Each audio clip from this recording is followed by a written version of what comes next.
संदेह हुआ कि भगवान ने पराई स्त्रियों के साथ में रास विहार लीला क्यों की। आगामी युग में ये गलत संदेश देगी। अगर लोगों ने इसका अनुसरण कर लिया तो महाराज संसारियों को बहुत ही गलत संदेश मिलेगा। सुखदेव जी ने कहा, परीक्षित, प्रभु ने गोपियों के साथ में जो रास विहार किया है वो कोई काम लीला नहीं है, रास लीला है। कामदेव को बड़ा अभिमान हो गया कि मुझसे कोई बच ही नहीं सकता। और जब किसी को अभिमान होता है तो प्रभु को वो बात पसंद ही नहीं आती।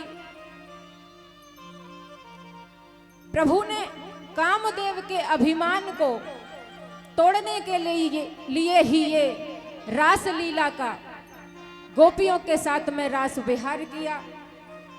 ये कोई काम लीला नहीं है। प्रभु ने इस लीला में काम को जीता है।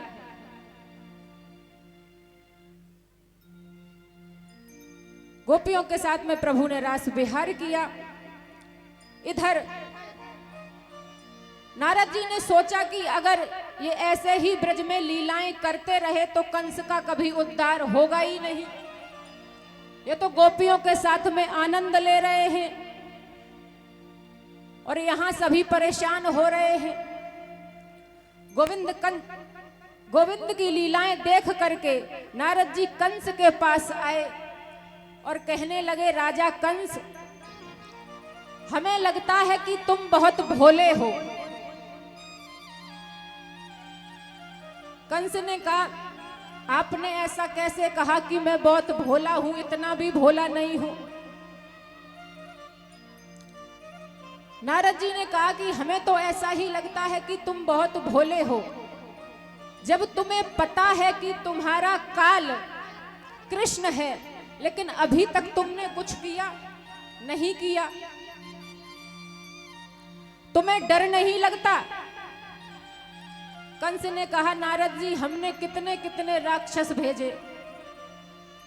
जो भी राक्षस जाता है उसकी हमें खबर मिलती है कि अपने आप ही मर गया। वापस आज तक कोई लौट कर आया ही नहीं।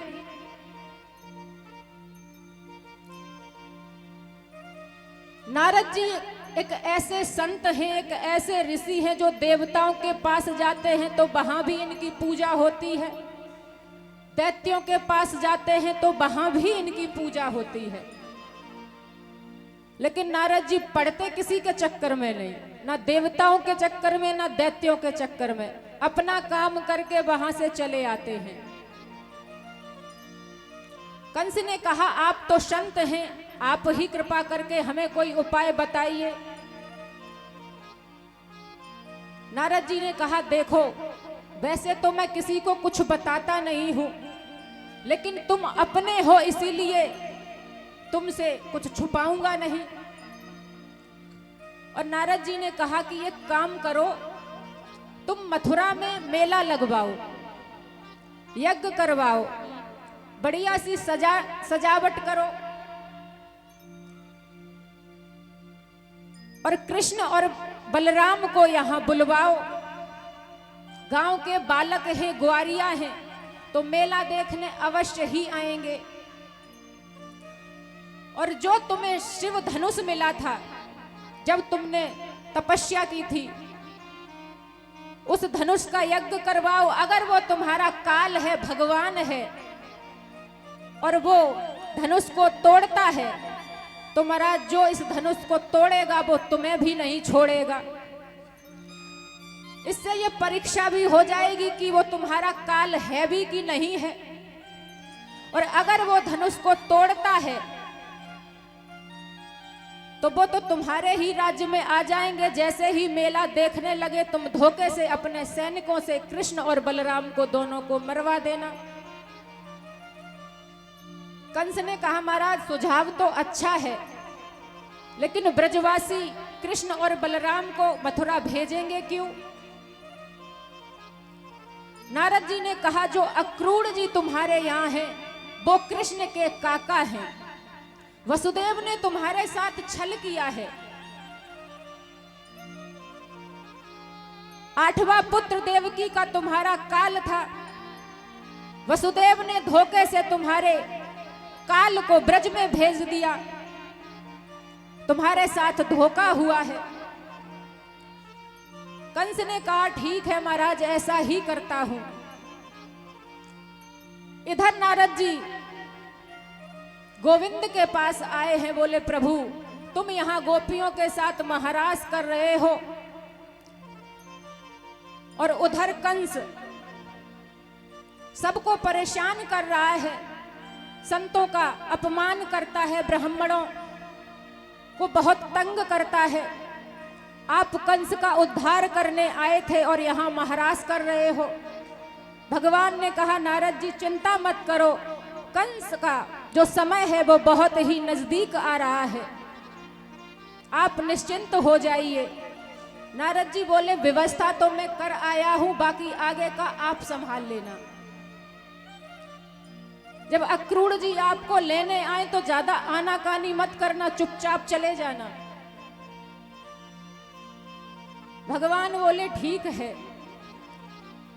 इधर कंस ने अक्रूर जी को बुलाया और अक्रूर जी से कहा कि आप वृंदावन जाकर के कृष्ण और बलराम को लेकर के आइए। अक्रूर जी ने कंस से कहा कि आपको कृष्ण और बलराम क्यों चाहिए? तो कंस ने कहा, वो हमारे काल हैं और तुम अगर जाओगे तो नंद बाबा और यशोदा मना नहीं करेंगे, तुम्हारे साथ भेज देंगे। और मुझे ऐसा लगता है अक्रूर जी तुम मेरे बहुत ही विश्वसनीय व्यक्ति हो, जिस पे मैं आंख बंद करके भरोसा कर सकता हूं।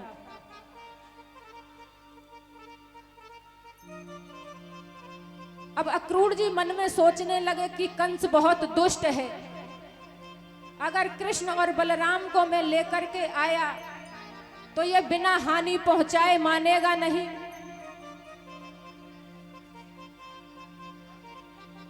महाराज, लेकिन कंस का आदेश है तो टाल भी नहीं सकता। अक्रूर जी मथुरा से ब्रज भूमि में आए हैं और आकर के सभी ब्रजवासियों से मिले, नंद बाबा को समाचार सुनाया। कंस ने कृष्ण और बलराम को मथुरा नगरी बुलाया है, आप कृपा करके कृष्ण और बलराम को हमारे साथ भेज दीजिए। जैसे ही ये बात मां यशोदा ने सुनी, महाराज धड़ाम से जमीन पर गिर गई, बेहोश हो गई मैया। ये तुम क्या कह रहे हो अक्रूर जी? कृष्ण और बलराम मेरी दोनों आंखें हैं, अगर ये दोनों मुझसे दूर हुए तो मैं जी नहीं पाऊंगी।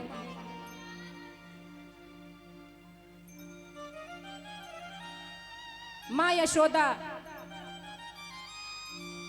बहुत परेशान हो गई। नंद बाबा ने अक्रूर जी को समझाया, मां है, परेशान होगी। मां का वात्सल्य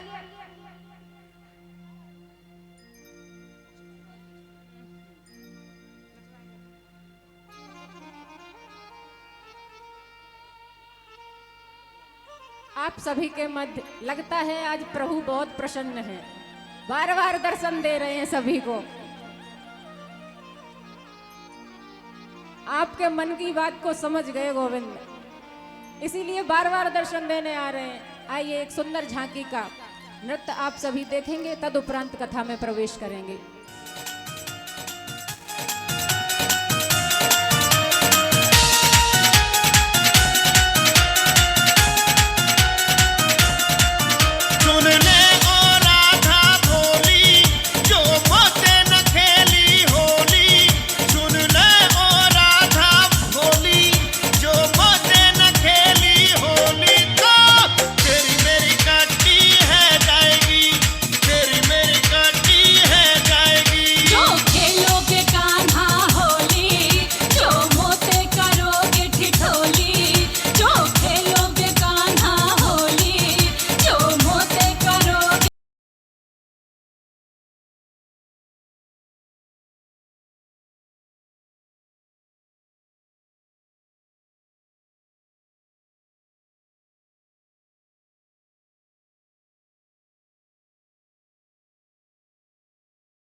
पालन पोषण अकेली माँ कर लेती है, लेकिन वो 4 बच्चे मिलके एक अकेली माँ का पालन पोषण नहीं कर पाते।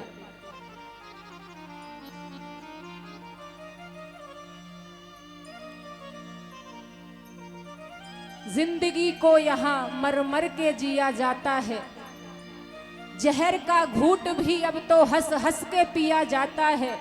हमने देखा है साहब 2 वक्त की रोटी के लिए अब तो माँ बाप का भी बंटवारा किया जाता है। अगर 4 बेटे हैं तो 1 महीने तू रखेगा, 1 महीने तू रखेगा। माँ बाप हमारे अकेले थोड़ी ना है, तुम्हारे भी तो है, तुम भी सेवा करो। अरे भाई, तुम जब अपने परिवार का पालन पोषण कर सकते हो तो वो तो बूढ़े माँ बाप कितना खाएंगे? 2 रोटी तुमसे नहीं बनाई जाती? क्या क्या नहीं करते माँ बाप तुम्हारे लिए। तुम बदले 100 बार मगर एक बार ना बदले, बदल गई औलाद मगर माँ बाप ना बदले, बदल गई औलाद मगर माँ बाप ना बदले। पूत कपूत हो सकता है लेकिन माँ को माता कभी नहीं हो सकती। जब आप छोटे होते हैं कितना ख्याल रखती है माँ।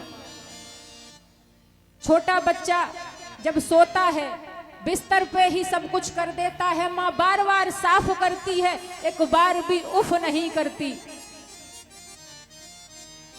लेकिन जब हम बड़े हो जाते हैं उन्हीं माँ बाप से क्या क्या नहीं कहते हैं महाराज। क्या माँ की ममता की कोई बराबरी कर सकता है? माँ तो माँ होती है। तू कितनी अच्छी है, तू कितनी भोली है, प्यारी प्यारी है ओ माँ, ओ माँ, ओ माँ, ओ माँ। तू कितनी अच्छी है, तू कितनी भोली है, प्यारी प्यारी है ओ माँ, ओ माँ, ओ माँ, ओ माँ। कि ये जो दुनिया है ये बन है कांटों का, ये जो दुनिया है ये बंद है कांटों का, तू फुलवारी है ओ माँ, ओ माँ, ओ माँ, ओ माँ।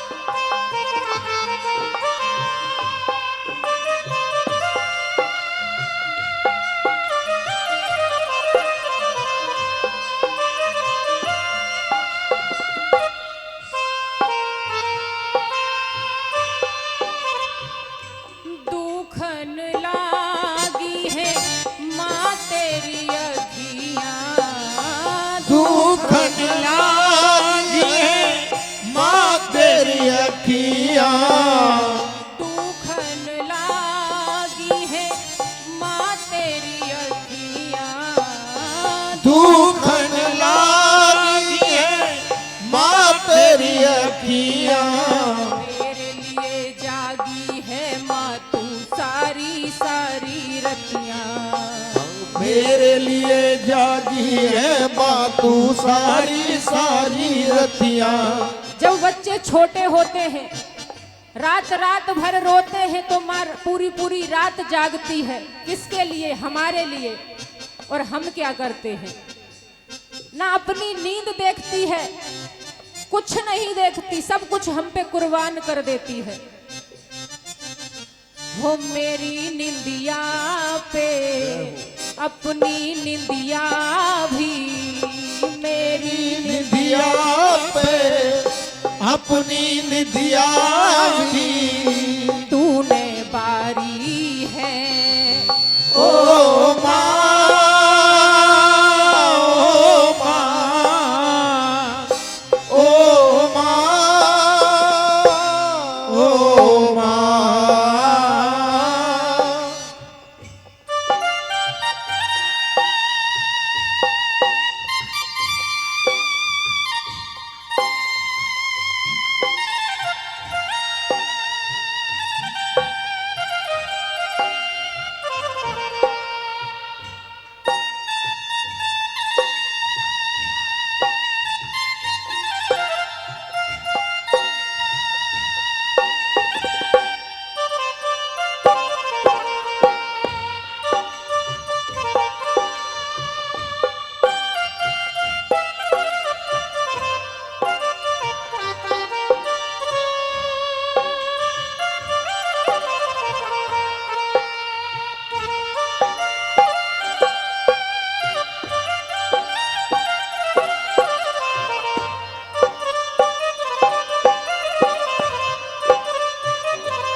माँ बच्चों की जान होती है। माँ बच्चों की जान होती है।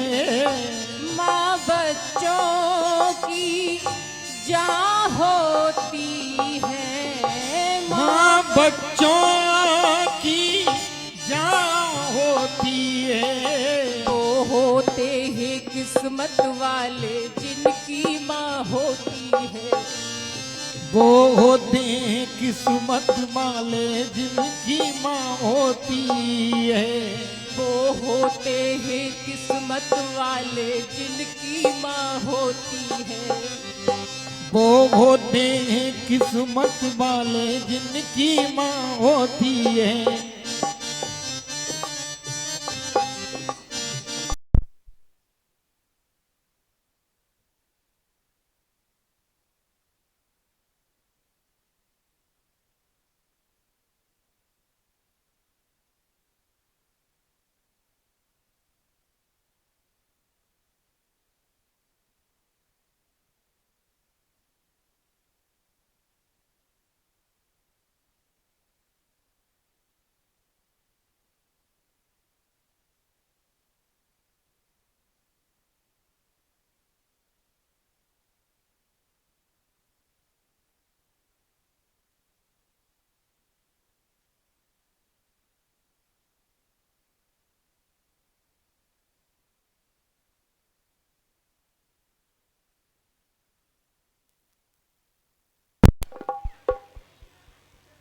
माँ बच्चों की जान होती है। माँ बच्चों की जान होती है। वो होते हैं किस्मत वाले जिनकी माँ होती है।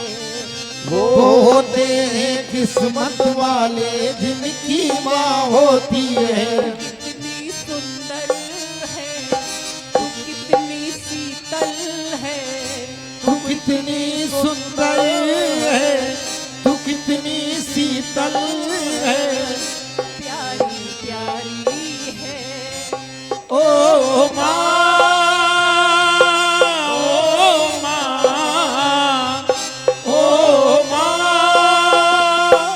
ओ माँ।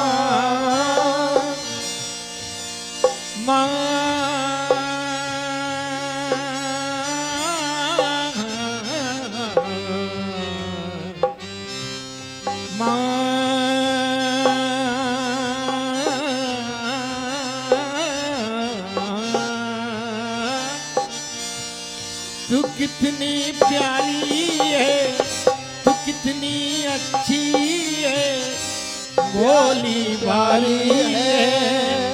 ओ माँ, ओ माँ, ओ माँ, ओ माँ, ए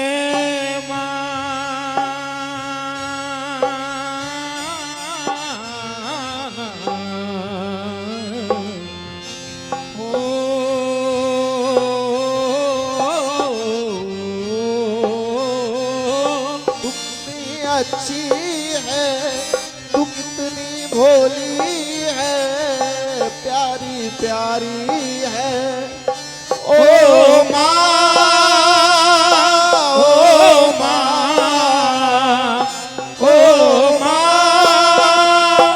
ओ माँ, ओ माँ।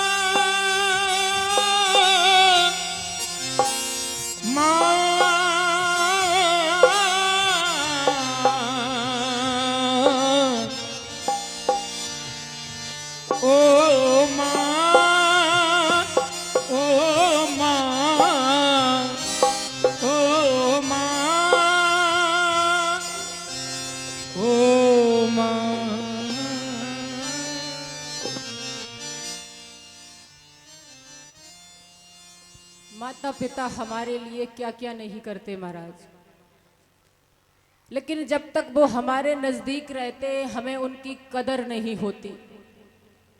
एक दिन ऐसा आता है कि वो हमें छोड़ के चले जाते हैं, तब हमें एहसास होता है कि वो हमारे लिए क्या थे। इसीलिए आप सभी से निवेदन करूं, अगर आपके माँ बाप हैं तो मन से उनकी सेवा करो। जब छोटे थे तो आपकी सेवा उन्होंने की, इसलिए नहीं की थी कि आप उनको बड़े होकर के अनाथ आश्रम वृद्ध आश्रम भेज दो। हर माँ बाप अपने बच्चों को इसलिए सहजते हैं, इसलिए पाल पोस कर बड़ा करते हैं कि बुढ़ापे में वो उनकी लाठी बनेंगे, उनकी सेवा करेंगे। लेकिन हम सभी उनकी इस सोच को ही गलत साबित कर देते हैं।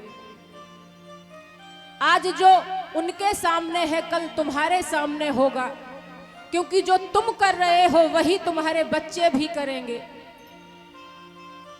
आज तुम अपने माँ बाप की कदर नहीं कर रहे हो, कल तुम्हारे बच्चे तुम्हारी कदर नहीं करेंगे, तो जो दर्द उनको हो रहा है वही दर्द तुमको भी होगा।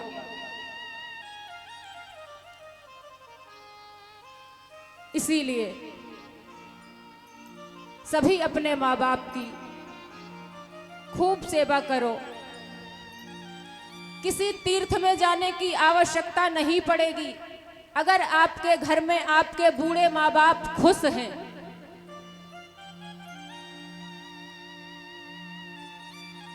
नंद बाबा ने अक्रूर जी से कहा,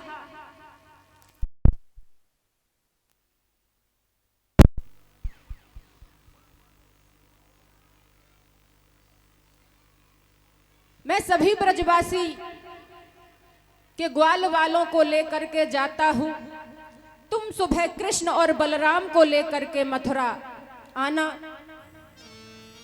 नंद बाबा उसी समय ब्रज के ग्वाल वालों को लेकर के मथुरा पधारे। अक्रूर जी रात्रि भर वहीं रुके। सुबह बलराम और कृष्ण को जब ले जाने के लिए तैयार हुए, मां यशोदा ने पहले तो बहुत मना किया, लेकिन जब उनको पता चला कि ये वसुदेव नंदन है, देवकी नंदन है,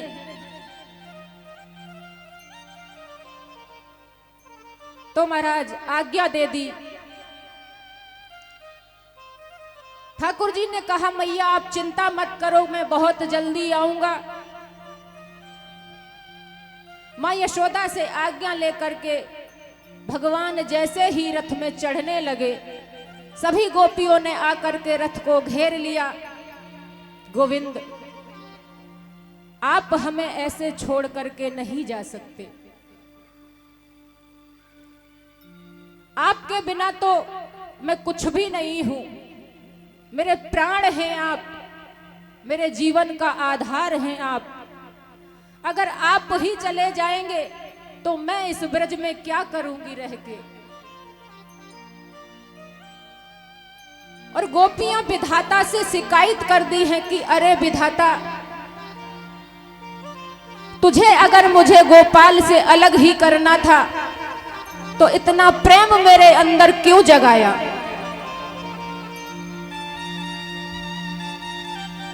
जब हम किसी से प्रेम करते हैं और वो हमसे अगर अलग हो जाए तो महाराज बहुत दर्द होता है।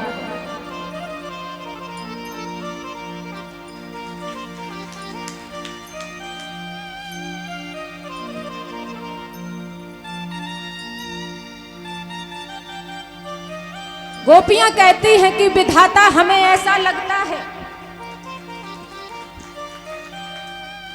कि जो अक्रूर जी मेरे गोविंद को लेने के लिए आए हैं वो अक्रूर नहीं, बड़ा ही कूढ़ है।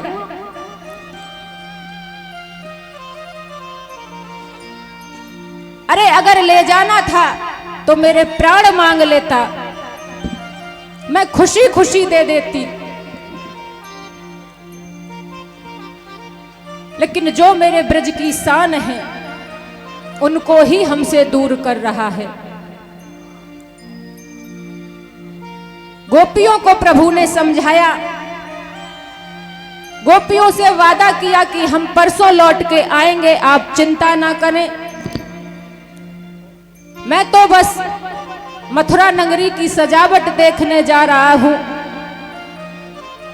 जल्दी ही वापस आऊंगा। सामने श्री राधा रानी खड़ी हुई हैं, बिल्कुल शांत हैं किशोरी जी।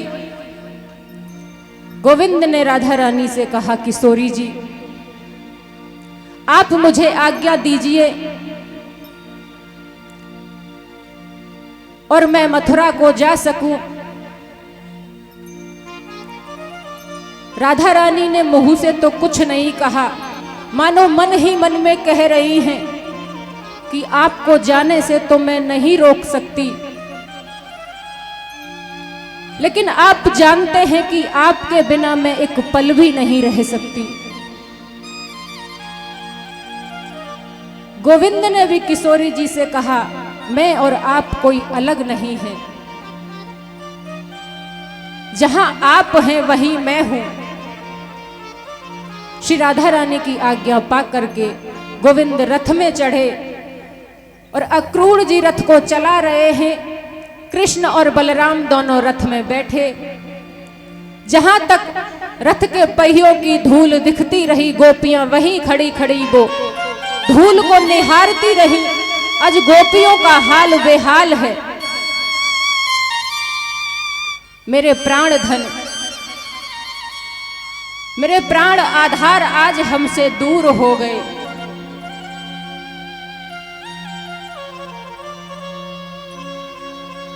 अक्रूर जी के मन में जो शंका थी प्रभु ने वो दूर की। मथुरा में जब प्रभु पधारे, सभी ब्रजवासी के ग्वाल वालों से मिले।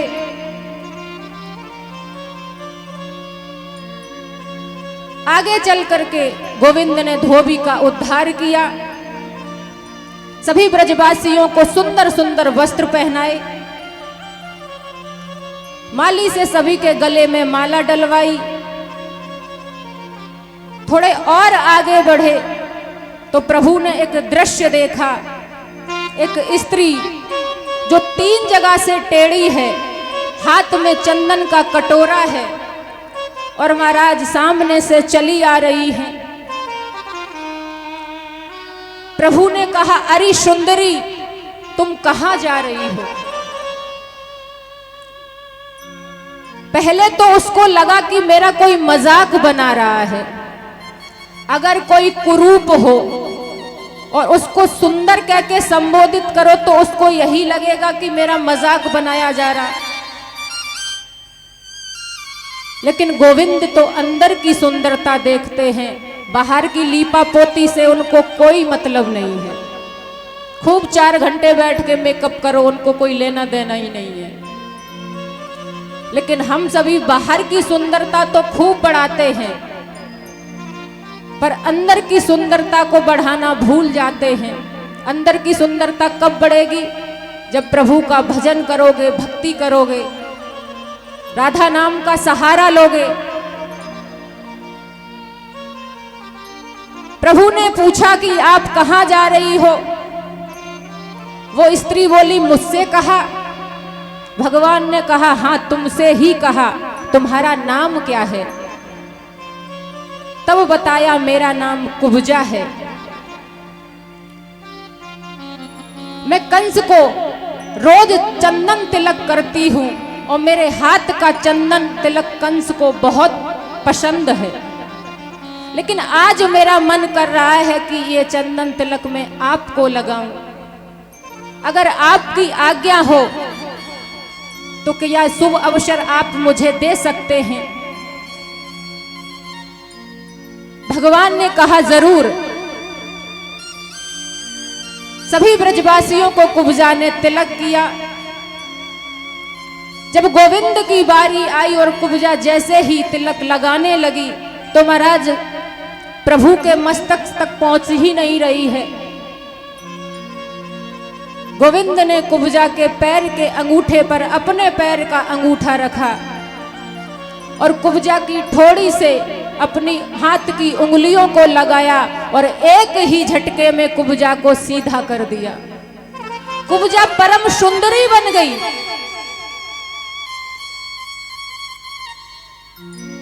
कुब्जा कहने लगी, प्रभु अब ये दासी आपकी है, आपके सिवा अब मैं किसी को नहीं निहार सकती।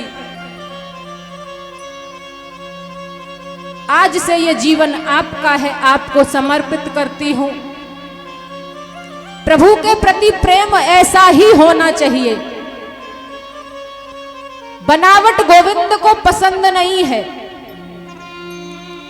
मीरा जी ने प्रेम किया प्रभु से, सब कुछ छोड़ दिया सिर्फ गोविंद के लिए। मीरा जी कहती हैं, मेरो तो गिरधर गोपाल दूसरो ना कोई, जिसके सिर मोर मुकुट मेरो पति सोई। मीरा जी की भी शादी हुई, अच्छे राज घराने में ब्याही गई, लेकिन सब कुछ त्याग दिया गोविंद के लिए। क्या क्या नहीं सहना पड़ा मीरा को। किसी ने कहा कुलक्षणी हो, चरित्रहीन हो, दुनिया ने क्या क्या ताने नहीं मारे, लेकिन मीराबाई का जो प्रेम था निर्मल था, निश्चल था, कोई स्वार्थ नहीं था। अंत में उन्होंने गोविंद को पा लिया। भगवान से हमेशा निस्वार्थ भाव से ही प्रेम करना चाहिए। प्रभु थोड़े और आगे बढ़े, कुबलिया पीड़ हाथी का उद्धार किया। जैसे ही यज्ञशाला में पहुंचे हैं, धनुष को तोड़ दिया और जैसे ही धनुष टूटा महाराज, कंस को खबर हो गई कि कृष्ण और बलराम आ गए हैं। अपने सभी सैनिकों को भेजा कि कृष्ण और बलराम बचने नहीं चाहिए।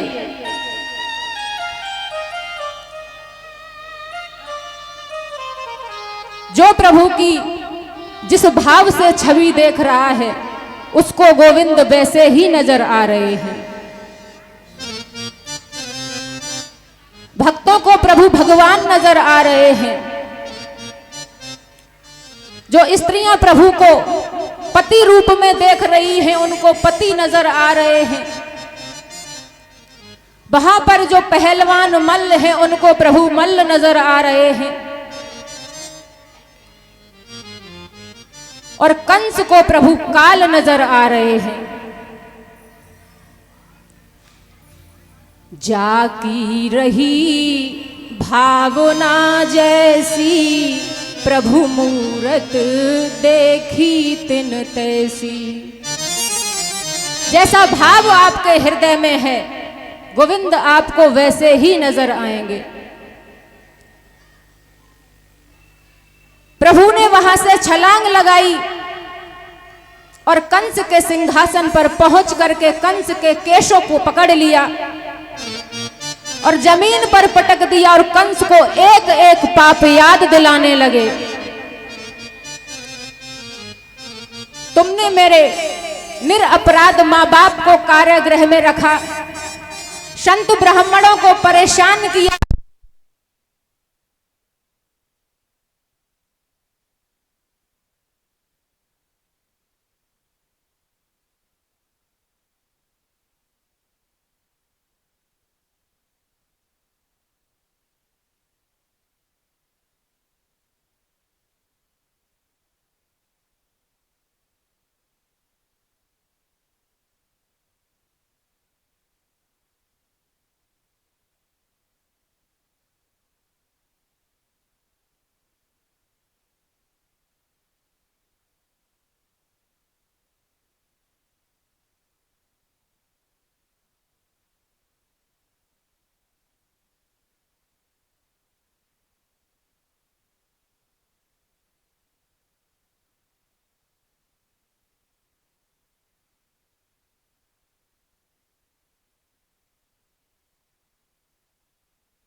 बोलिए गोविंद भगवान की।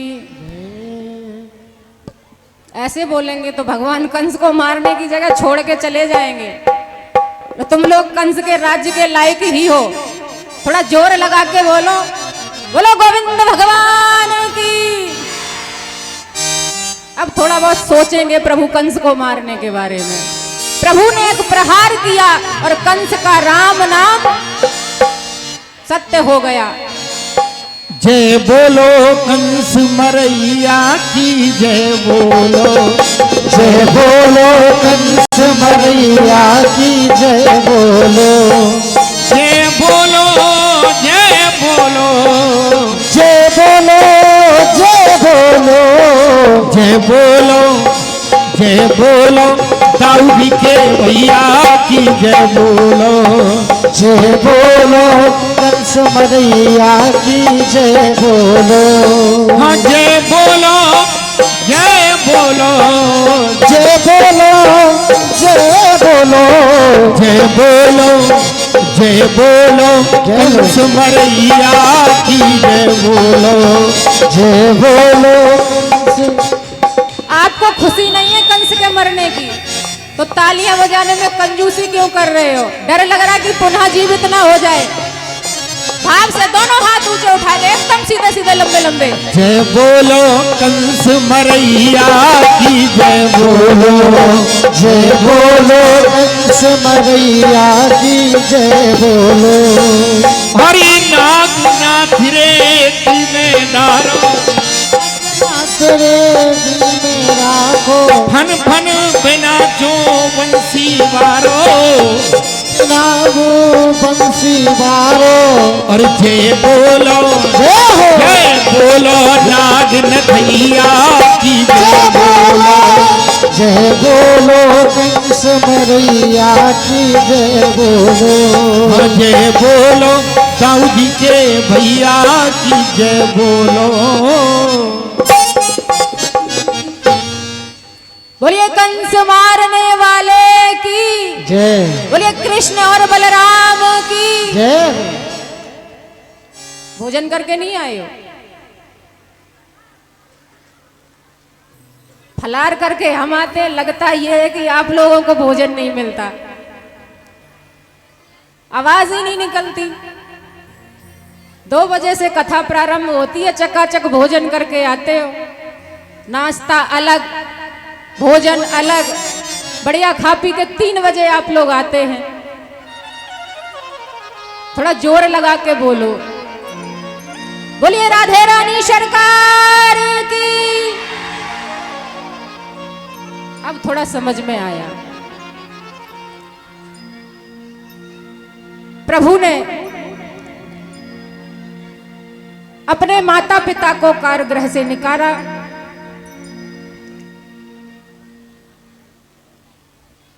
कंस को उसके पापों की सजा मिली। बुरे के साथ बुरा ही होता है, जैसा करोगे वैसा भरोगे। आप अगर ये सोचें कि आपने आज किसी के साथ गलत कर लिया तो आप सुखी हो जाओगे, कल आपके साथ भी गलत होगा, क्योंकि कर्म कभी पीछा नहीं छोड़ते। कर्मा इज बैक, वापस आएगा ही आएगा। इसीलिए व्यक्ति को कर्म भी बड़े सोच समझ के करने चाहिए। पर हम अपने कर्मों से नहीं डरते हैं। पुण्य करेंगे, कुछ अच्छा कार्य करेंगे तो महाराज जोर जोर से सबको बताएंगे हमने ये किया, हमने वो किया। और जब पाप करेंगे तो किसी को नहीं बताएंगे।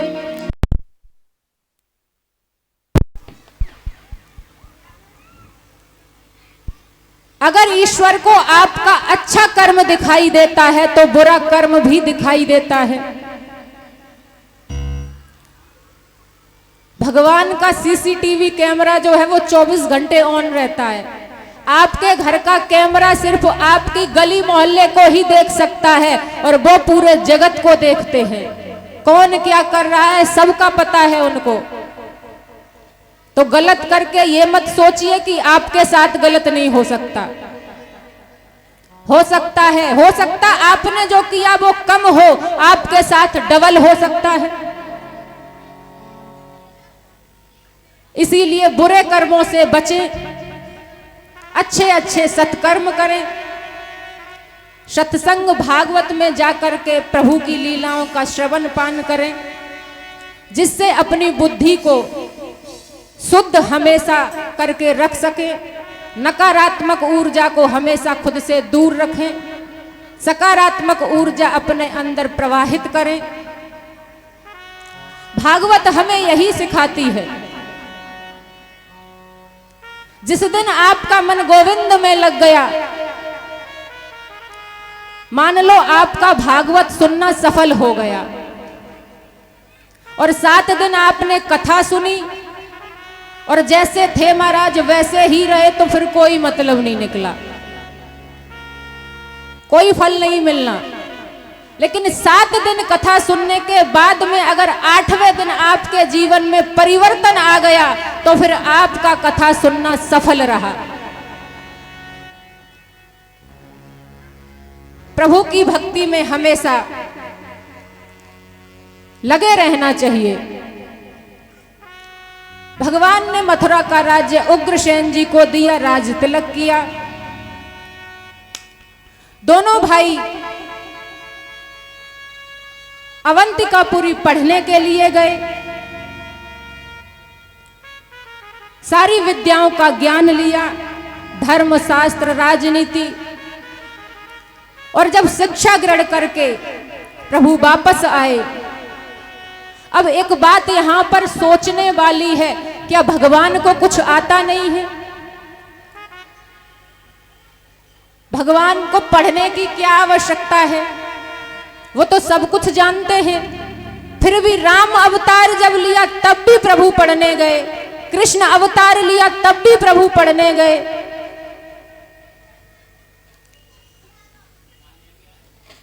तो प्रभु ये संदेश देना चाहते हैं कि समाज की जो जानकारी है, समाज कैसा है, उसको अगर समझना है तो हमारे लिए पढ़ाई अति आवश्यक है। आजकल बच्चे थोड़ा सा रो देते हैं तो माता पिता स्कूल ही नहीं भेजते, बोले स्कूल भेजते हैं तो इसको बुखार आ जाता। बहुत से माता पिता की मैंने ये शिकायत सुनी है कि अगर हम इसको स्कूल भेजते हैं महाराज इसको बुखार आ जाता, इसीलिए हम भेजते ही नहीं है। वो बच्चा है, नहीं जानता, लेकिन आप तो समझदार हैं, आपको पता है कि पढ़ाई कितनी जरूरी है। बड़े होकर वही बच्चा आपको ही ताना मारेगा कि मैं तो बालक था, मुझे नहीं पता था, तुम्हें तो पता था, तुम्हारा फर्ज था मुझे सही मार्ग दिखाना। तो भगवान ये संदेश देते हैं कि पढ़ना अति आवश्यक है। गुरु ग्रह पढ़न गए रघुराई, अल्पकाल विद्या सब पाई। जब भगवान शिक्षा ग्रहण कर सकते हैं तो आप लोग क्यों नहीं कर सकते, हम क्यों नहीं कर सकते। और जब प्रभु शिक्षा लेकर के वापस मथुरा आए तो महाराज बहुत उदास रहने लगे, बहुत परेशान रहने लगे, ना कुछ खाते हैं ना पीते हैं। माता देवकी को बड़ी चिंता हुई। उन्होंने वसुदेव जी से कहा, कन्हैया ना तो कुछ खाता है ना पीता है, बस रोता ही रहता है, आप जाकर के पूछिए कि उसे किस बात का दुख है। वसुदेव जी ने कहा कि मैं पिता हूं, शायद मुझे अपने मन की बात लाला ना बताए, तो उद्धव जी को भेजा।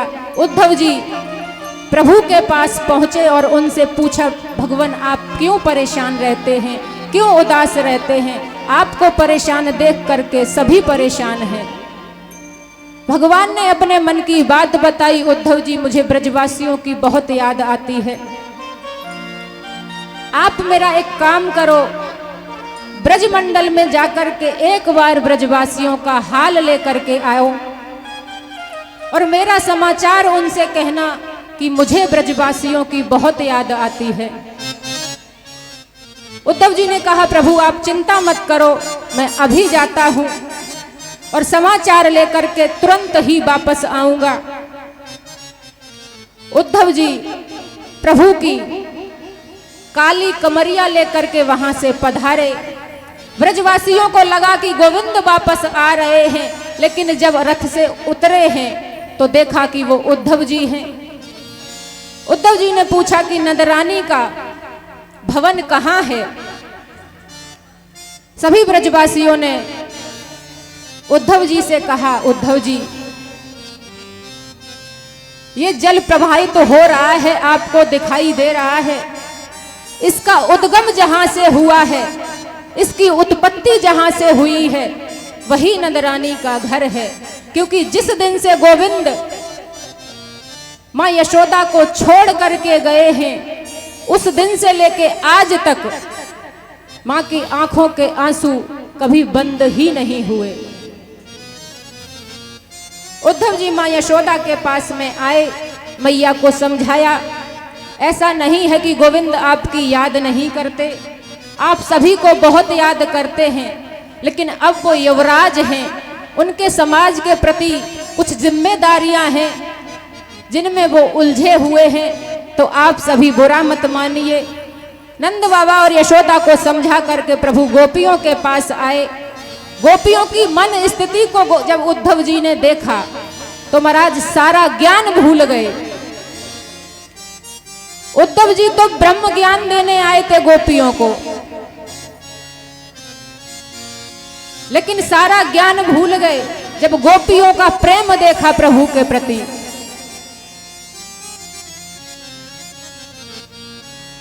ऊधो सूधो है चलो, सुन गोपिन के बोल, और ज्ञान बजाई दुम दुमी, प्रेम बजायो ढोल। जब गोपियों का प्रेम देखा उद्धव जी ज्ञान भूल गए।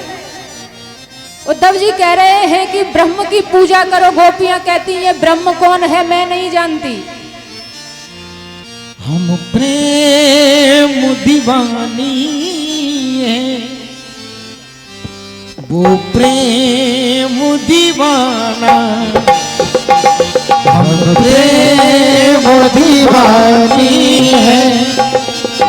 प्रेम दीवाना है। हम प्रेम दीवानी है, वो प्रेम दीवाना। हम प्रेम दीवानी है, वो प्रेम दीवाना। ए ऊधो हमें ज्ञान की, ऊधो हमें जान की, पोथी न सुनाना। हम प्रेम दीवानी है, वो प्रेम दीवाना।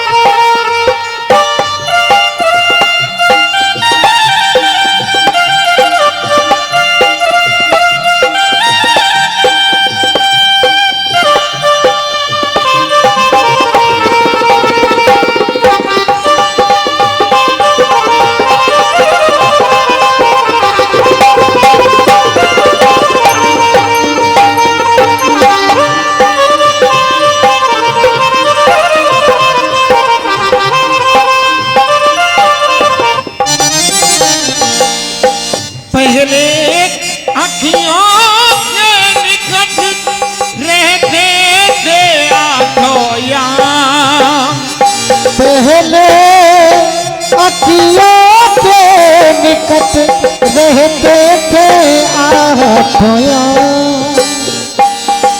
छोड़ के मथुरा को गए वो निर्मोही श्याम।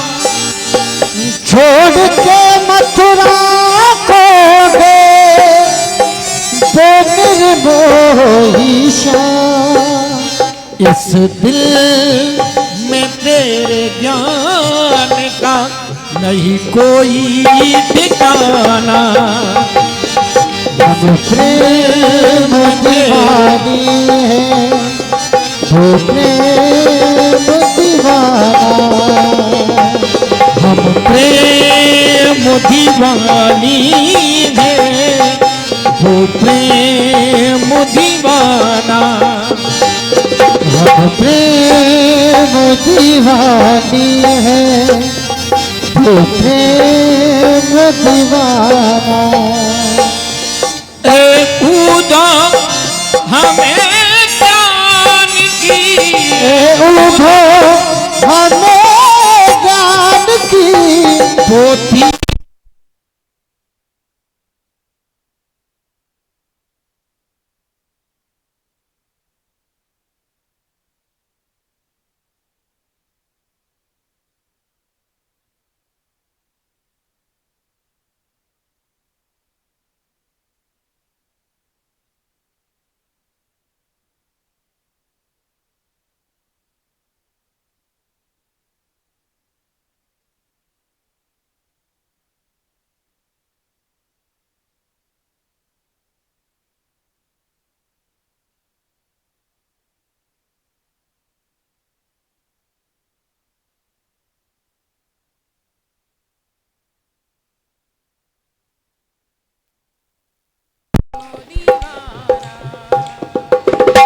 हम प्रेम दीवानी है, वो प्रेम दीवाना। हम प्रेम दीवानी है, वो प्रेम दीवाना। ए ऊधो हमें ज्ञान की, ऊधो हमें जान की, पोथी न सुनाना। हम प्रेम दीवानी है, वो प्रेम दीवाना। गोपियों की मन स्थिति को देख करके ऊधो सारा ज्ञान भूल गए और महाराज प्रार्थना कर रहे हैं कि अब अगर मुझे कभी जन्म मिले तो इस ब्रज भूमि में ही मिले। चाहे प्रभु मुझे इस ब्रज का एक छोटा सा तिनका बना देना, लेकिन मुझे इस ब्रज का वास मिले, ऐसी मन स्थिति उद्धव जी की हो गई। और महाराज जब वापस मथुरा आए, गोविंद से कहा आप बहुत ही निर्दयी हैं, बहुत कठोर हैं। अरे आपके आने से ब्रजवासियों की क्या हालत हो रही है, आपको पता भी है। तब गोविंद ने उद्धव जी से कहा आप अपने नेत्र बंद कीजिए। जैसे ही उद्धव जी ने अपने नेत्र बंद किए महाराज, सभी गोपियां श्री किशोरी जी के साथ में गोविंद के निकट नजदीक दिखाई देने लगी। उद्धव जी समझ गए कि गोपियां कभी प्रभु से दूर हुई ही नहीं थी। भगवान ने कहा उद्धव जी तुम्हें ज्ञान तो था, लेकिन तुम्हारे अंदर प्रेम नहीं था जो तुम्हें गोपियों ने सिखाया है। और जब तक हमारे अंदर किसी के प्रति प्रेम भाव नहीं होगा, तब तक महाराज सब कुछ बेकार है। गोपियों से सीखो प्रेम करना, जिनके हृदय से गोविंद एक पल के लिए भी नहीं निकलते। गोपियां कहती हैं कि कोई मुझे ऐसा जतन बता दो कि सिर्फ एक पल के लिए गोविंद मेरे हृदय से बाहर चले जाएं। ऐसा निश्चल भाव का प्रेम है गोपियों का गोविंद के प्रति। प्रभु ने जरासंध के साथ युद्ध किया, 17 बार जरासंध को हराया।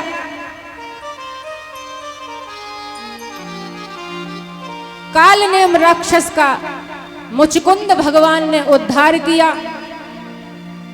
18वीं बार में जब जरासंध आक्रमण करने के लिए आया, तो 11,000 ब्राह्मणों को महाराज पूजा के लिए बैठा दिया कि अगर इस बार में कृष्ण से हार गया तो महाराज तुम्हें जिंदा नहीं छोड़ूंगा, और अगर मैं जीत गया तो तुम्हें इतना धन दूंगा कि तुम्हें कहीं मांगने की आवश्यकता नहीं पड़ेगी।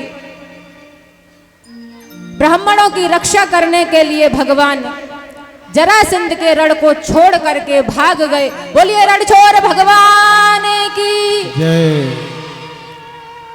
समुद्र के किनारे आकर के प्रभु ने विश्वकर्मा को आदेश दिया, बहुत ही सुंदर नगरी बनाई है द्वारिका, जिसके गोविंद राजा हुए। इधर विदर्भ देश के राजा हैं भीष्मक, जिनकी एक पुत्री है जिनका नाम है रुक्मिणी। संतों से प्रभु की महिमा सुनी, और उस महिमा को सुनकर ही गोविंद के प्रति इतना प्रेम हो गया कि महाराज मन ही मन में उनको अपना पति मानने लगे।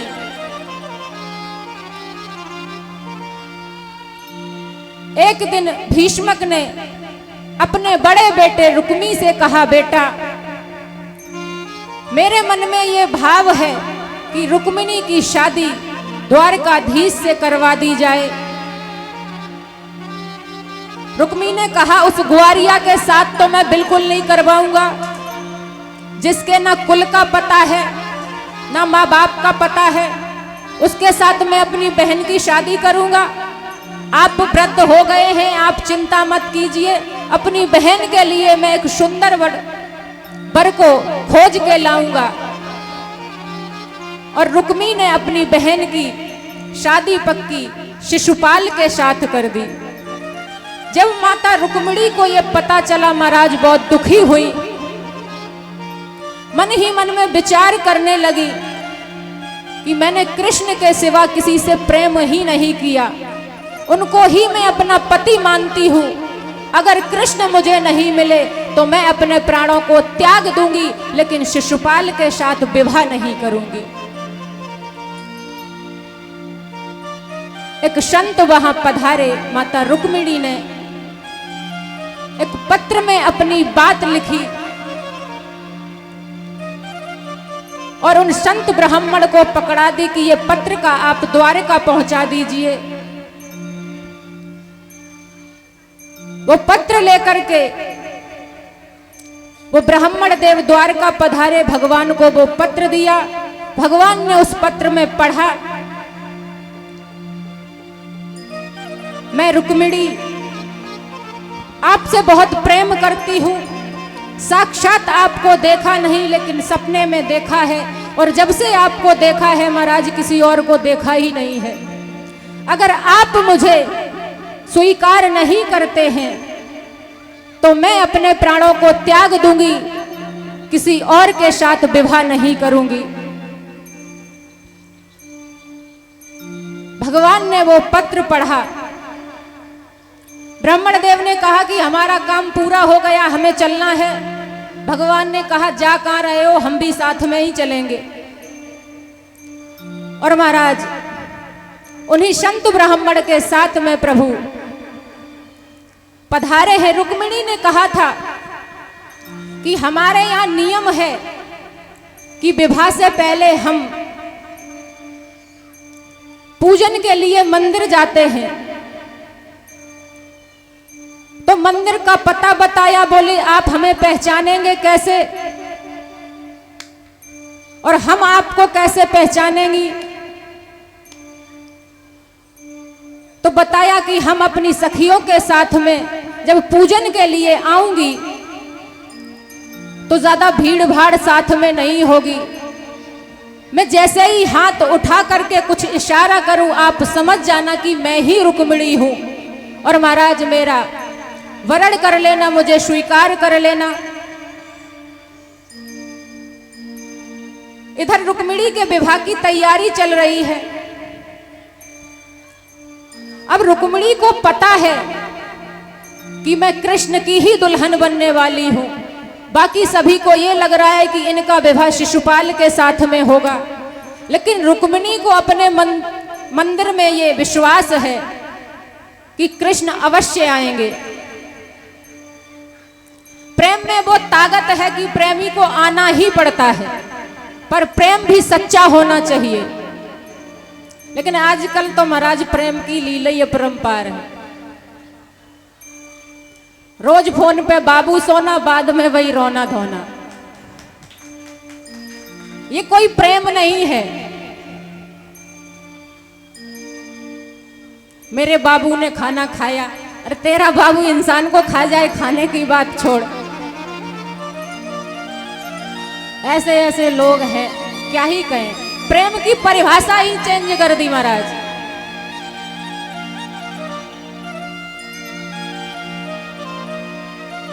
प्रभु आए, मां रुक्मिणी श्रृंगार कर रही हैं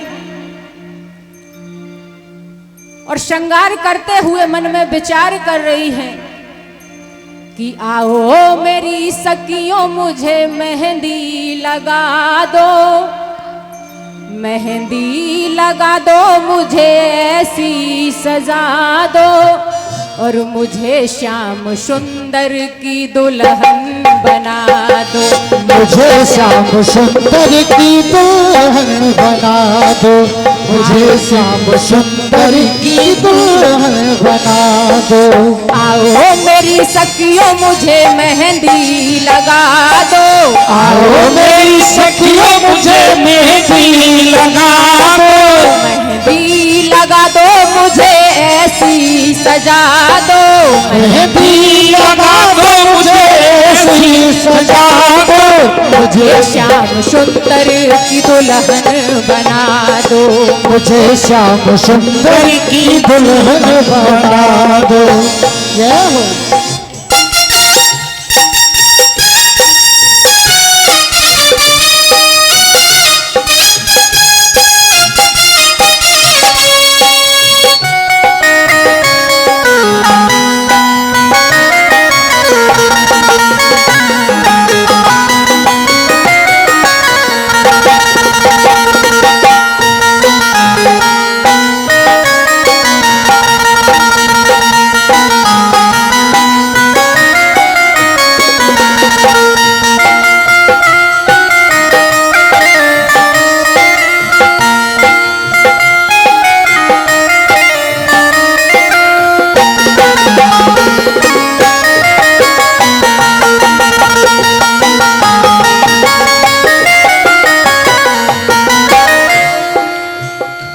सतगुरु ने मेरी बात चलाई, सतगुरु ने मेरी बात चलाई, सत्संग में मेरी बात चलाई, सत्संग में मेरी बात चलाई, सतगुरु ने मेरी कीनी सगाई, सतगुरु ने मेरी कीनी सगाई, सतगुरु ने मेरी कीनी सगाई, सतगुरु ने मेरी कीनी सगाई। उनको बुला के हथ ले बातों करा दो, उनको बुला के अपने बातों करा दो, मुझे श्याम सुंदर की दुल्हन बना दो, मुझे श्याम सुंदर की दुल्हन बना दो। जय हो।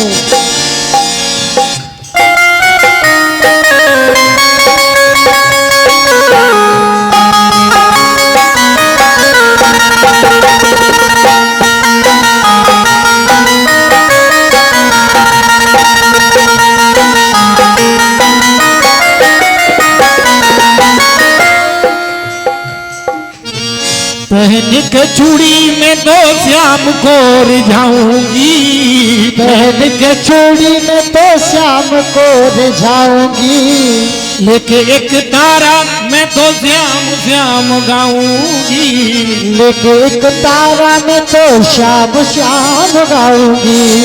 श्याम संगे आज मेरे फेरे पड़वा दो, श्याम संग आज मेरे फेरे पड़वा दो, फेरे पड़वा दो मुझे ऐसी सजा दो, फेरे पड़वा दो मुझे ऐसी सजा दो, मुझे श्याम सुंदर की दुल्हन बना दो, मुझे श्याम सुंदर की दुल्हन बना दो, मुझे श्याम सुंदर की दुल्हन बना दो, मुझे श्याम सुंदर की दुल्हन बना दो।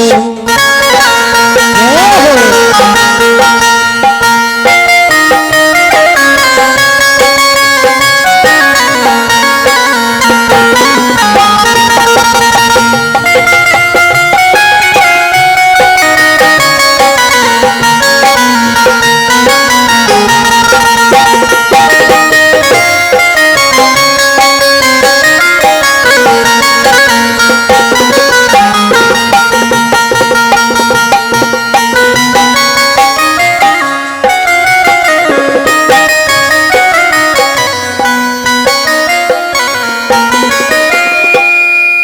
ऐसी पहनू चूड़ी जो कबहू न टूटे, ऐसी पहनू चूड़ी जो कबहू न टूटे, ऐसी पहनू चूड़ी जो कबहू न टूटे, ऐसी पहनू चूड़ी जो कबहू न टूटे, ऐसा बरू दुल्हा जो कबहू न रूठे, ऐसा दुल्हा जो कबहू न रूठे, ऐसा बरू दुल्हा जो कबहू न रूठे, ऐसा बरू दूल्हा जो कबहू न रूठे, अटल सुहाग की बिंदिया लगा दो, अटल सुहाग की बिंदिया लगा दो, अटल सुहाग की बिंदिया लगा दो, अटल सुहाग की बिंदिया लगा दो, मुझे श्याम सुंदर की दुल्हन बना दो, मुझे श्याम सुंदर की दुल्हन बना दो, मुझे श्याम सुंदर की दुल्हन बना दो।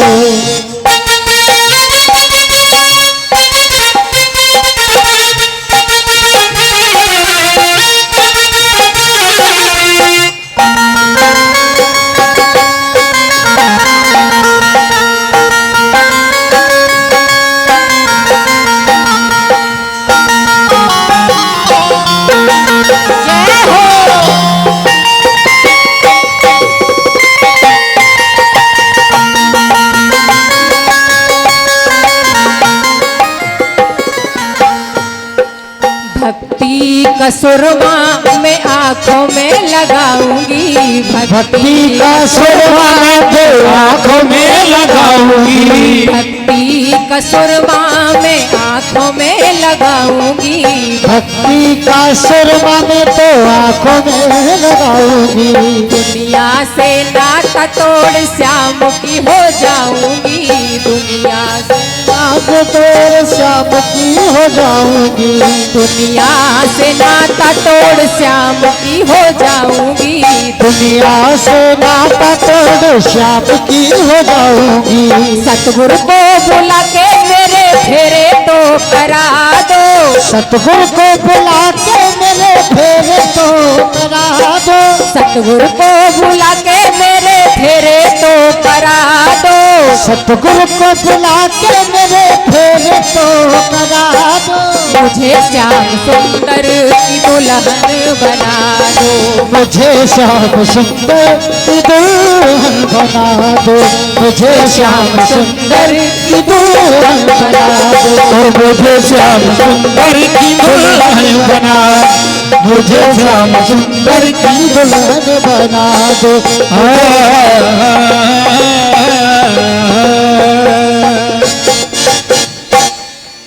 महाराज माता रुक्मिणी तैयार हुई है, बड़ा सुंदर श्रृंगार किया है माँ ने, और सभी सखियों के साथ में कात्यायनी पूजन के लिए जब माँ पधारी है तो मंदिर के पीछे श्याम सुंदर छिपे हुए हैं।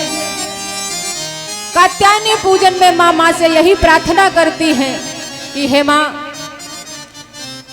मैंने जब से होश संभाला है कृष्ण के सिवा किसी और को निहारा ही नहीं है, किसी और के बारे में सोचा ही नहीं है। बस ऐसी कृपा करो कि आज स्वयं द्वारकाधीश मेरा वरण करके ले जाएं। पूजन करके जैसे ही मां सखियों के साथ बाहर निकली, अब माता रुक्मिणी ने देखा कि हमने तो कहा था कि ज्यादा कोई होगा नहीं, और यहाँ तो सैनिक ही सैनिक दिखाई दे रहे हैं, क्योंकि किसी ने शिशुपाल को ये बात बता दी कि तुम अकेले ही दुल्हा बन के नहीं आ रहे हो, द्वारकाधीश भी आ सकते हैं, तो जरा होश में आना। अगर अपनी दुल्हन की रक्षा करनी है तो सेना के साथ ही आना। शिशुपाल और रुक्मी ने मंदिर की जो देख रेख में सैनिक खड़े किए, हजारों की संख्या में हैं, लेकिन मां रुक्मिणी जैसे ही बाहर निकली और गोविंद मंदिर के पीछे से सामने आए तो दोनों की सुंदरता देख करके सारे सैनिक बस उनको निहारते ही रह गए। सभी सोचने लगे कितनी सुंदर जोड़ी है। अपनी बनाओ मुझे गले से लगाओ, और इंतजार में अब तक रही हूं मैं कुंवारी, और श्याम मुझे ले चलो मैं हूं दुल्हन तुम्हारी, मुझे ले चलो मैं हूँ दुल्हन तुम्हारी, मुझे ले चलो मैं हूँ दुल्हन तुम्हारी। अपनी बनाओ मुझे गले से लगाओ, अपनी बनाओ मुझे गले से लगाओ, और इंतजार में अब तक रही हूँ मैं कुंवारी, मुझे ले चलो मैं हूँ दुल्हन तुम्हारी, मुझे ले चलो मैं हूँ दुल्हन तुम्हारी। जय हो।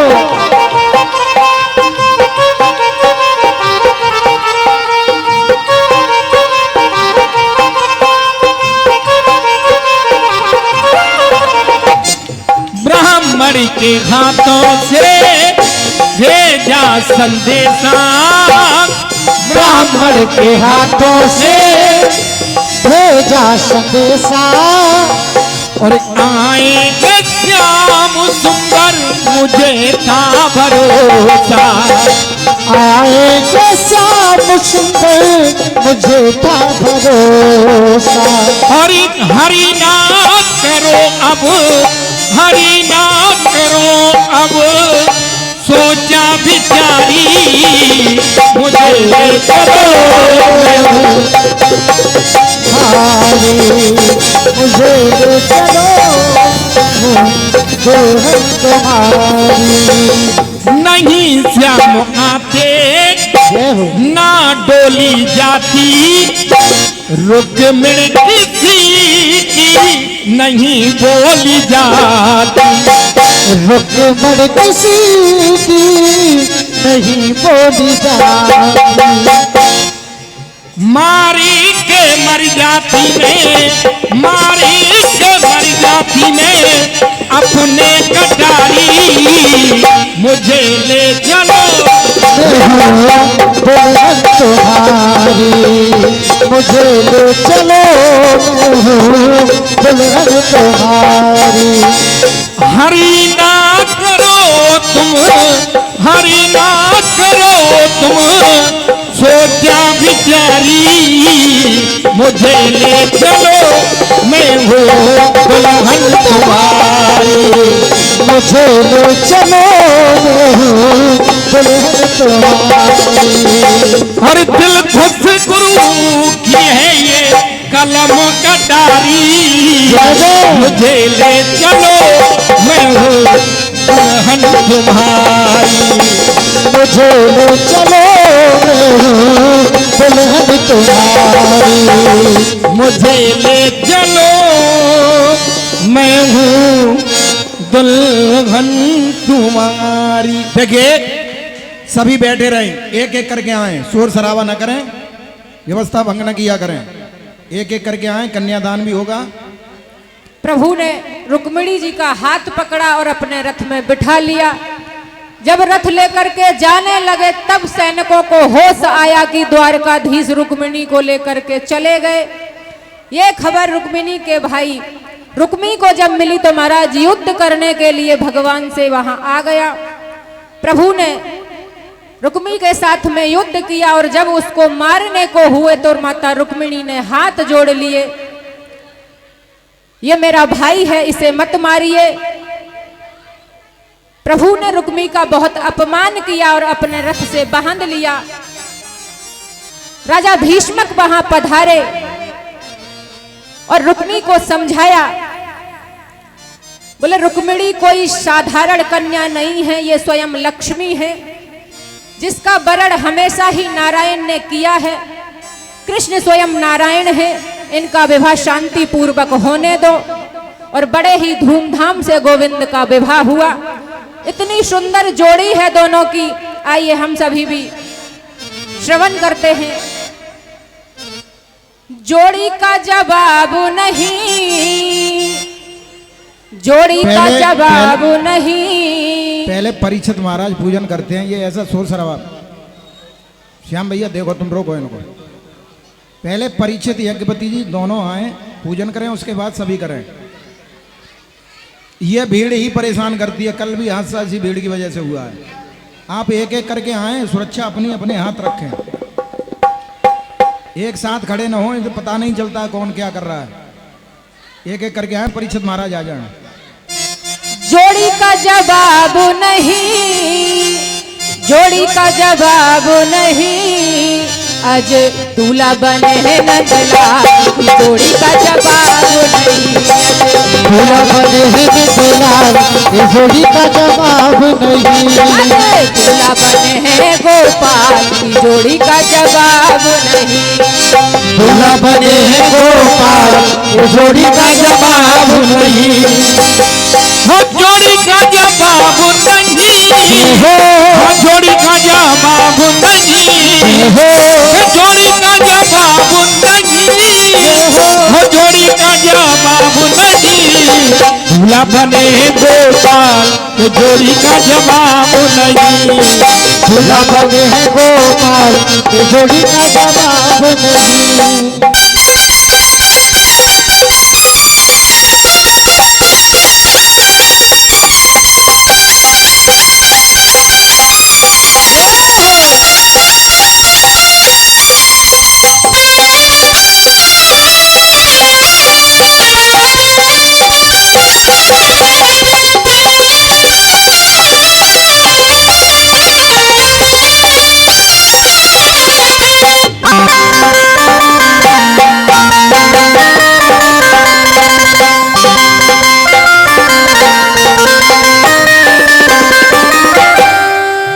रुक्मिणी मेरी गोरी गोरी, रुक्मिणी मेरी गोरी गोरी, रुक्मिणी मेरी गोरी गोरी, रुक्मिणी मेरी गोरी गोरी, श्याम बरड़ नंदलाल, श्याम बरड़ नंदलाल, ये जोड़ी का जवाब नहीं, दूल्हा भले है गोपाल, ये जोड़ी का जवाब नहीं।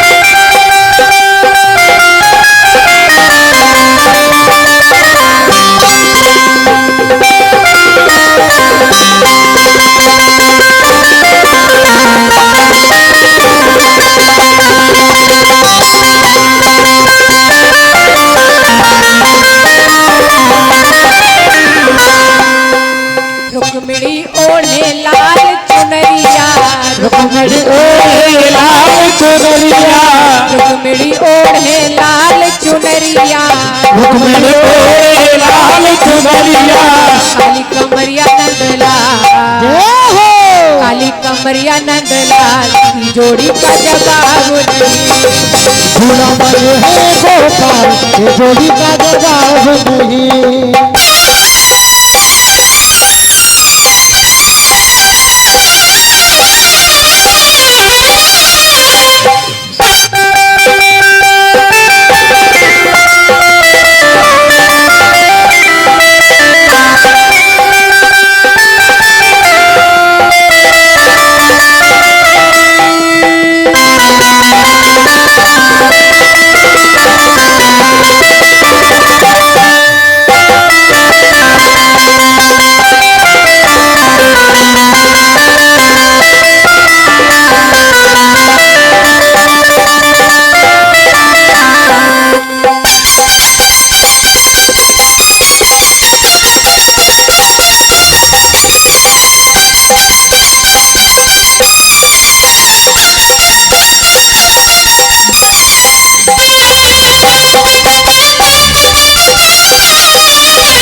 सुंदर छवि है प्रभु की।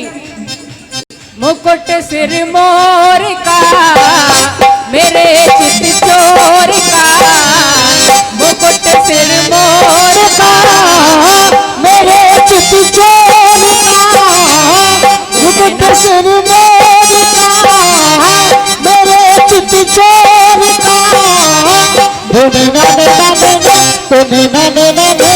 धुनी न सरकार के कटिले कटार के, धुनी न सरकार के कटिले हैं कटार के।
कमल जाए तेरे अलका को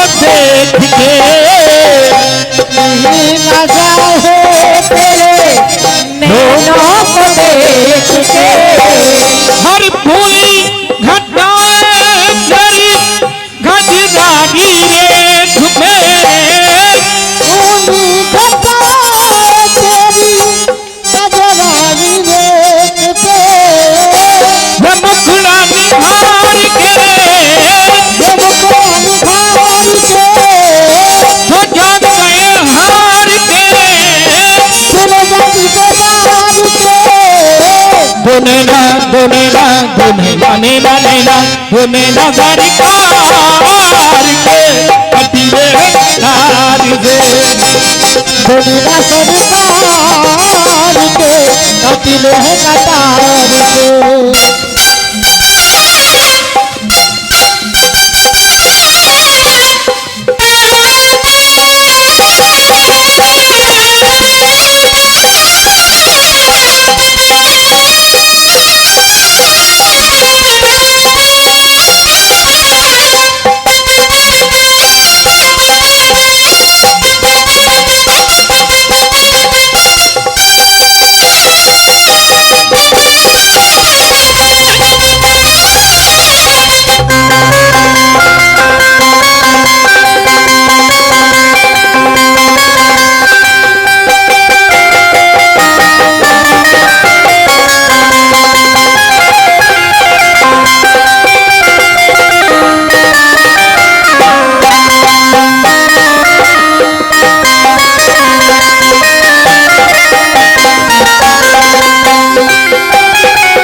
आइए जो भी बच्चे हैं भक्त कन्यादान अवश्य करें।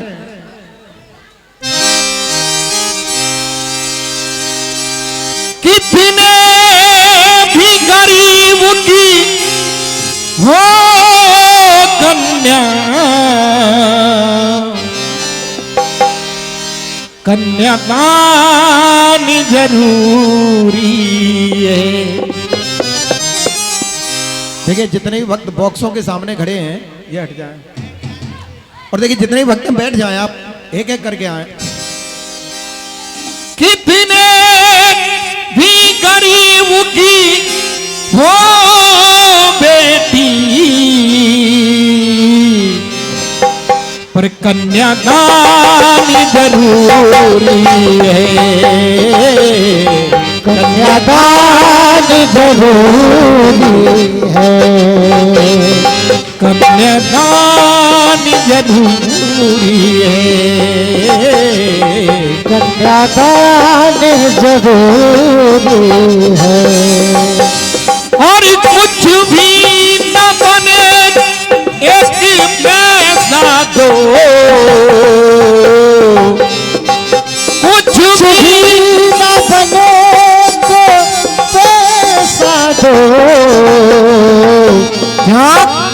उसका मान जरूरी है। कन्यादान जरूरी है।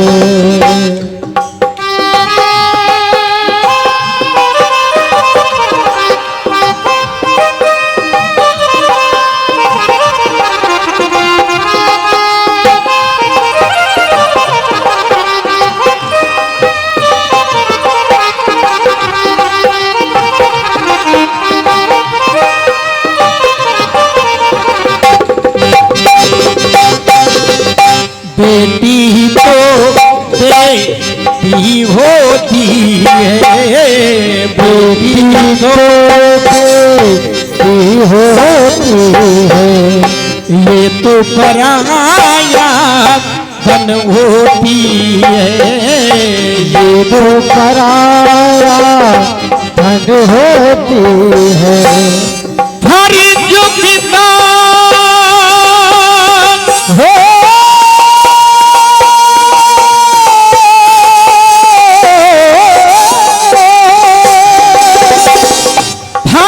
पिता माता का दो जिसको ज्ञान जरूरी है, कन्यादान जरूरी है, कन्यादान जरूरी है। आइए प्रभु की बड़ी सुंदर झांकी हम सभी के समक्ष उपस्थित है। झांकी का एक छोटा सा नृत्य होगा। प्रभु भी बड़े खुश हैं आज विवाह करके। उम्मीद है आप सभी को भी बड़ा आनंद आ रहा होगा ठाकुर जी के विवाह से, पूरा आनंद आ रहा। बोलिए रमण रुक्मिणी भगवान की।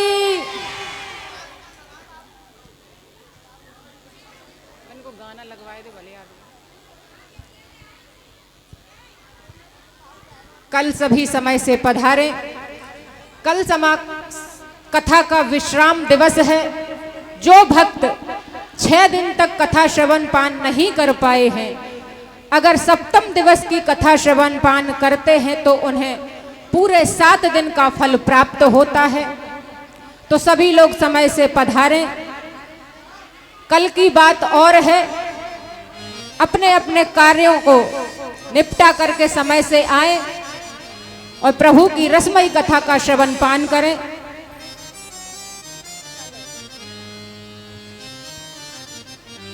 कल सुदामा चरित्र होगा और बाकी के प्रभु के विवाह भी होंगे। कल ही विश्राम दिवस है तो सभी से निवेदन है, खुद भी आए, अपने पड़ोसी को भी साथ भी लेके आए। कोई भी प्रभु की कथा से वंचित ना रह पाए।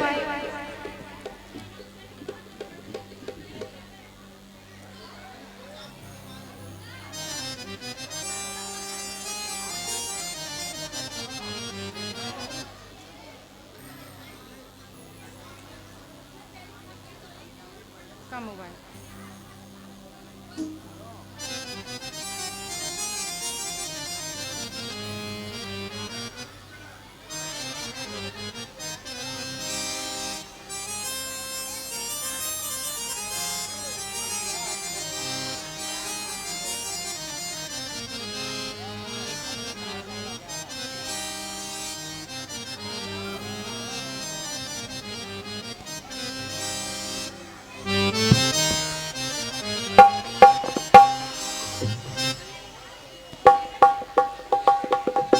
परीक्षित महाराज आरती का थाल ले लें।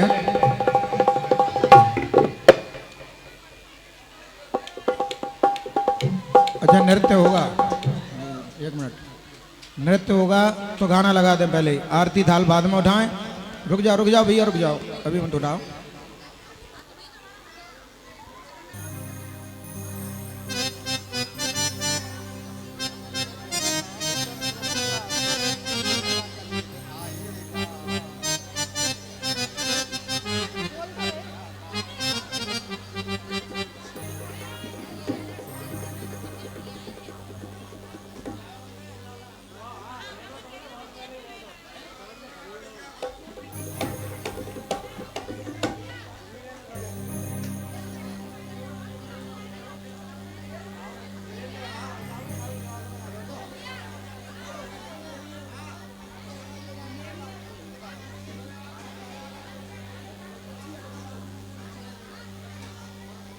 देख तो रही हूँ।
माटी की ना पितल लोहे की। थोड़ा सा माखन राधे बात मान कान्हा की। मेरी मटकिया बनी माटी की ना पितल लोहे की। थोड़ा सा माखन राधे बात मान कान्हा की। छीना छीन में ओ सावरिया देह बिखर जागी। धीरे धीरे चाल कमर में लचकी पड़ जागी। धीरे धीरे चाल कमर में लचकी पड़ जागी।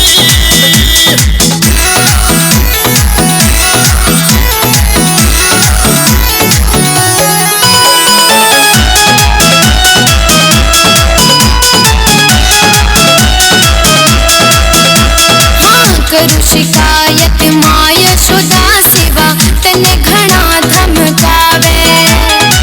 ननन खाऊं कसम मौसी की कानन तो है सतावे।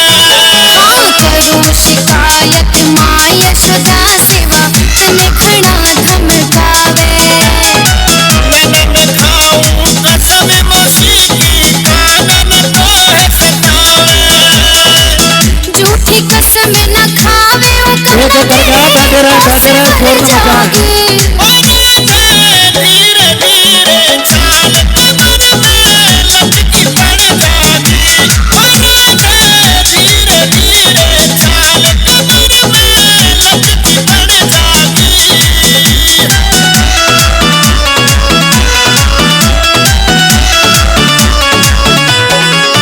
तेरे सर पे मटकी माखन की।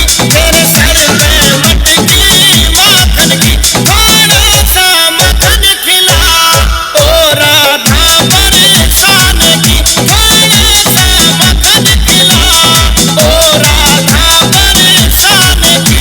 तने और कोई ना दिखता क्यों राधे राधे बोले। तेरे घर में माखन कितना क्यों आगे पीछे डोले। तेरे घर में माखन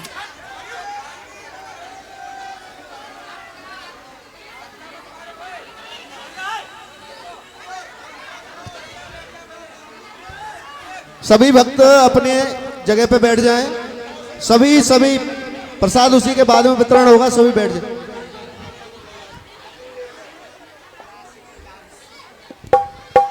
सभी भक्तों से अनुरोध है कि सभी अपनी जगह पे बैठ जाएं।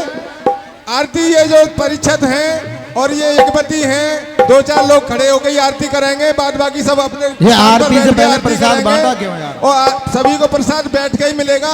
कोई भी भक्त प्रसाद की कोई कमी नहीं है, जल्दबाजी कोई करेगा नहीं। 3 भगवानों से सबके पास में बिठा के प्रसाद आएगा। सभी लोग वहीं की वहीं अपने स्थान पर बैठ जाएं। सबसे करवत निवेदन है मेरा, जो आरती करना चाहे वो आराम से ध्यान पूर्वक कर सकते हैं, ज्यादा भीड़ भाड़ में।